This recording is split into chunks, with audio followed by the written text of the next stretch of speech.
ഇന്നലെ ഒരു സംഭവം ബിഗ് ബോസ് പൊളിച്ചടക്കി. ബിഗ് ബോസ് ആരാ മോൻ പറഞ്ഞ മാതിരി സംഭവം നല്ല അടിപൊളി കണ്ടന്റ് ആയിരുന്നു. ടോപ്പിക് ആയിരുന്നു. കാരണം എന്ന് വെച്ച് കഴിഞ്ഞാൽ പല ആൾക്കാരെയും ചീട്ട് കീറി. ഇത് 2 വീഡിയോ കൂടി ചെയ്യാമെന്ന് ഞാൻ വിചാരിച്ചു. പക്ഷേ ഒറ്റ വീഡിയോ ആയിട്ട് ചെയ്യുന്നത് നല്ലത്. 2 വീഡിയോ ആയിട്ട് ഞാൻ സംസാരിക്കാൻ നിൽക്കണ്ടേ.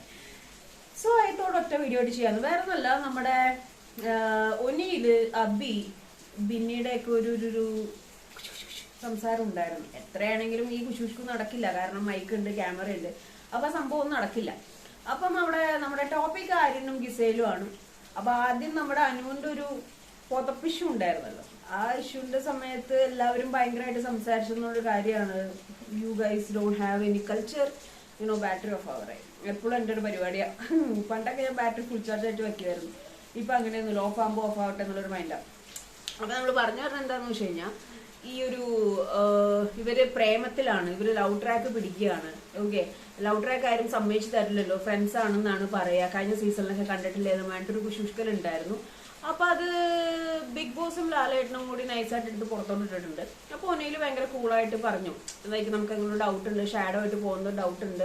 അത് എനിക്ക് ആ ഡൗട്ട് ഉണ്ടായിരുന്നു, ഷാഡോ ആയിട്ട് പോകുന്നുണ്ടോ എന്നുള്ളത്. പിന്നെ എൻഡ് ഓഫ് ദി ഡേ ഇതിനകത്ത് ഇവർ ഇഷ്ടത്തിലാണെങ്കിലും ഇഷ്ടത്തിലല്ലെങ്കിലും ദാറ്റ് ഡസന്റ് മാറ്റർ. ആൻഡ് ഒരു ആണും പെണ്ണും ഇരുന്ന് സംസാരിച്ചു, കുറെ നേരം മിങ്കിൾ ചെയ്തു, ഒരുമിച്ച് നടന്നു ഇരുന്നു, ഈവൻ ഇപ്പൊ അവര് ഒരുമിച്ച് കിടക്കുന്ന പോലും ഉണ്ട്. That doesn't mean they are in love, or that doesn't mean they are doing full time sex or something like that. Okay, അപ്പം ഇവിടെ വിഷയം എന്താന്ന് വെച്ച് കഴിഞ്ഞാൽ, അന്ന് പറഞ്ഞു ജഡ്ജ്മെന്റൽ ആവരുത്, ഇതുവരെ ഞാൻ അങ്ങനെ ഒന്നും കണ്ടിട്ടില്ല. അനീഷും നെവിനൊക്കെ നല്ല രീതിയിൽ സംസാരിച്ചു. പക്ഷെ അന്ന് മാറ്റി പറഞ്ഞവരൊക്കെ ഇപ്പൊ പറയുന്നു പ്രേമത്തിലാണെന്ന്.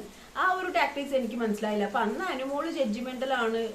അത് ഞാൻ ഇപ്പോഴും പറയുന്നു, എനിക്ക് അങ്ങനെ ഒരു ലവ് ട്രാക്ക് കാര്യങ്ങളൊന്നും അവിടെ തോന്നിയിട്ടില്ല. ഇതിൽ 2 വശങ്ങളുണ്ട്. അനുമോൾ നൈസായിട്ട് പറഞ്ഞു, ഞാൻ ഇന്നത്തിന് ശേഷം ഇതിലൊന്നും ഇടപെടാറില്ല, പൊന്നു മുതലാളി വെറുതെ വിടും, ഞാൻ ഇതിലൊന്നും ഇടപെടാറില്ല. അപ്പൊ നൈസായിട്ട് സ്കൂട്ടായി.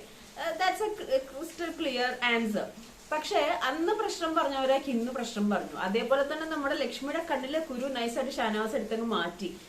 ആദ്യം വന്നപ്പോ തന്നെ ലക്ഷ്മിയാണ് ഇവരുടെ അടുത്ത് വർത്താനം പറഞ്ഞിരുന്നത് എന്നുള്ള ഷാനവാസ് പറയും. ആ ഒരു സിറ്റുവേഷൻ നല്ല അടിപൊളിയായിരുന്നു. ഇനി ഇവരിത് കേട്ടിട്ട് പുറത്തെ ആൾക്കാർ നെഗറ്റീവായിട്ട് പറയണമെന്ന് വിചാരിച്ച് ഇവർ സ്പ്ലിറ്റ് ആയ ഗിസേലിനും ആയിരുന്നു തന്നെയാണ് നഷ്ടം. കാരണം സീസൺ 5 ഇങ്ങനെ ഉണ്ടായിരുന്നു. അപ്പൊ ഇനി പുറത്ത് എന്തെങ്കിലും പറഞ്ഞാലോ എന്ന് വിചാരിച്ച് മാറി കളിച്ച് 2 കണ്ടസ്റ്റൻസ് ഉണ്ടായിരുന്നു. ഒരുമാതിരി ക്ലിഞ്ഞോ പരിപാടി ചെറ്റത്തരം കാണിച്ച ഒരു കണ്ടസ്റ്റന്റ് ഉണ്ടായിരുന്നു. ഓക്കെ, അതെന്തെങ്കിലും ആവട്ടെ. അപ്പൊ അതല്ല ടോപ്പിക്.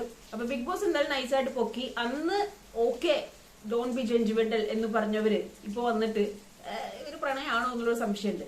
അപ്പൊ ഡബിൾ സ്റ്റാൻഡ് ആണോ, 4th സ്റ്റാൻഡ് ആണോ? കമന്റ്.